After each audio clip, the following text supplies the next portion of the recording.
আমরা রোহিঙ্গাদের কোনো অবস্থায় প্রবেশ করতে দিব না।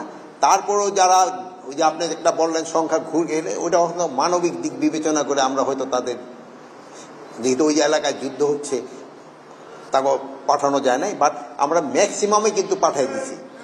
মানে এই 60 জনের মতো যারা একটু অসুস্থ বয়স্ক তাদের আমরা শুধু এই 60,000-এর মতো বিগত এই অনেক বছরে যাবার, কিন্তু এই অ্যাকোমোডেশনটা হইলো 60,000।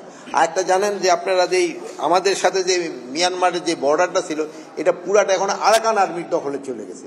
এই লাস্টের যে মংদু ইটা ছিল, ওইটাও কিন্তু আরাকান আর্মির দখলে চলে গেছে। এখন যে আমাদের বিজিবির যে তাদের সাথে যে বর্ডারে যে একটা কথাবার্তা বলা, এটাও কিন্তু ওইরকম তাদের সাথে কোনো জায়গা নাই। এই জন্য আমাদের তাদের সাথে কথা বলতে হলে এখন কোনো শিপে গিয়া হয়তো কথা বলতে হয়তো আনঅফিসিয়ালি, তাও কিন্তু অফিসিয়ালি করা যাচ্ছে না, যেহেতু এই একটা সমস্যা তো আছে।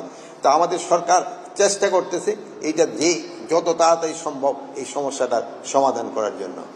প্রত্যাবর্ষণ সম্বন্ধে আমি অত ডিটেল বলতে পারবো না, এটা আপনারা সে যদি জিজ্ঞেস করেন পররাষ্ট্র মন্ত্রণালয় এটা ভালো বলতে পারবেন। প্লাস আমাদের মাননীয় প্রধান উপদেষ্টা কিন্তু তার একজন স্পেশাল এনভয় নিয়োগ করে দিয়ে হয়েছে এটা করার জন্য, এবং আমরা সবাই একসাথে কাজ করছি।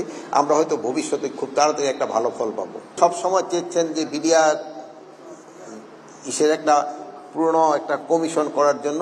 এই কমিশনটা আমাদের মাননীয় প্রধান উপদেষ্টা উনি সিগনেচার করে দিয়েছেন, গতকাল রাত্রি উনি সিগনেচার করে দিয়েছেন। এবং এই আমাদের এই কমিটির সদস্য সংখ্যা হবে হলো 7 জন, এবং আমাদের এইখানকার এক মহাপরিচালক ছিলেন ALM ফজলুর রহমান স্যারে হচ্ছেন এটার সভাপতি, এবং এর সাথে আমাদের সামরিক বাহিনী আরো 2 জন সদস্য থাকবেন। একজন আমাদের ইসে থেকে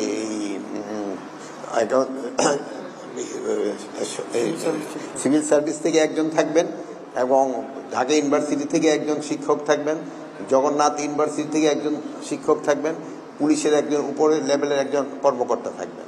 পররাষ্ট্র মন্ত্রণালয়ে আমাদের চিঠি অলরেডি চলে গেছে ওনার এক্সট্রাডিশন করার জন্য, এটা প্রক্রিয়াধীন আছে। আমাদের সাথে তো ওনাদের এক্সট্রাডিশন